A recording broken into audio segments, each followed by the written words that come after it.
Question bank সমাধানের আরেকটি এপিসোডে তোমাদের সবাইকে স্বাগতম। এই কোয়েশ্চেনটা বইয়ের 10-11 সালে এবং চুয়ের 13-14 সালে এসেছিল। কোয়েশ্চেনটা একটু পড়ে দেখি। কোয়েশ্চেনটা বলেছে 0,-1 এবং 2,-3 বিন্দুদ্বয়ের সংযোগ রেখাকে ব্যাস ধরে অঙ্কিত বৃত্তটি এক্স অক্ষ থেকে যে পরিমাণ অংশ ছেদ করে তা নির্ণয় করে। ওকে, এইখানে একটা চিত্র দেখতে পারতেছো। এখন এইটা হলো তোমার ব্যাস। ব্যাসের দুইটা প্রান্ত বিন্দু যদি ধরি 0,-1 আর 2,3, আর এই বিন্দুটা বিধ্বস্ত আর একটা বিন্দু, এটাকে আমি ধরে নিচ্ছি x,y। তাহলে এখন দেখো অর্ধবিধ্বস্ত যে কোনো কোণই তোমার 90 ডিগ্রি হবে। অর্ধবিধ্বস্ত কোণ 90 ডিগ্রি হয়। তার মানে এখান থেকে আমি লিখতে পারি এই বৃত্তের সমীকরণ হবে x-0, x-2 plus y+1, y-3 equal to 0। এটা হলো আমার বৃত্তের সমীকরণ। এখানে আমার কি বলছে যে পরিমাণ ছেদ করেছে সেটার মান বের করতে, তাই না? এক্স অক্ষকে যে পরিমাণ ছেদ করেছে সেটা বের করতে হবে। তাহলে এক্স অক্ষ থেকে কতটুকু ছেদ করেছে তার সূত্র কি? সূত্রটা হলো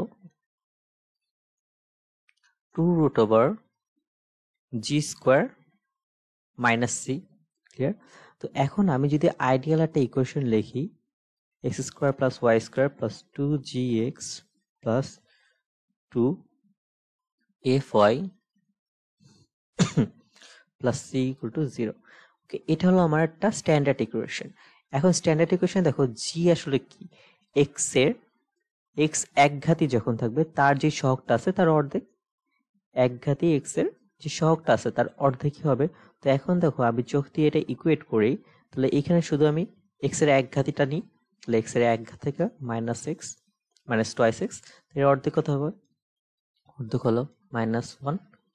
ক্লিয়ার? আচ্ছা, এইটা আমি কিভাবে করছি? এটা হলো আমি এমসিকিউর জন্য বোঝাচ্ছি যে কেন আমি শর্টকাটে করতেছি।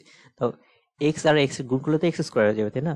আর x এর এই যেই কনস্ট্যান্ট ভ্যালুটা আছে এটার সাথে x একবার গুণ করো, আবার এটার সাথে আরেকবার গুণ করো, তাহলে কি আসে? একটা 0 আর একটা -2, তো -2x আসে। তো আলটিমেটলি সহগ কত আসে? -1। এটা হলো আমার g এর ভ্যালু। আর এখানে c কি আমার কনস্ট্যান্ট পার্টটা। ওকে, তো কনস্ট্যান্ট পার্টগুলো শুধু আমি গুণ করব। এখানে দেখো 0 × -2, এটা তো 0 আসলো। দেন এগেন 1 × -3, কত আসলো? এটা -3 আসে। ঠিক আছে, তো আমার c এর ভ্যালু আসে -3। তো এখানে আমি যদি রেখি 2√1² + 3, c এর ভ্যালু আমি -3 বসানোর পরে মাইনাসে প্লাসে, মাইনাসে মাইনাসে প্লাস হয়ে গেল। তো এটা হলো আমার ভ্যালু। তো 4 আসে, 2 দুগুণে 2 × 2 = 4। তো এইটাই হলো আমার কাঙ্ক্ষিত আনসার। এখন এটা হলো তোমার যদি এমসিকিউ আকারে আসে সেক্ষেত্রে এইভাবে সলভ করবা, আর যদি এমসিকিউ আকারে না আসে সেক্ষেত্রে তোমার কি করা লাগবে, এটা একটু লং টার্মে, এটা স্ট্যান্ডার্ড ইকুয়েশনে নিয়ে যাবা, তারপরে g =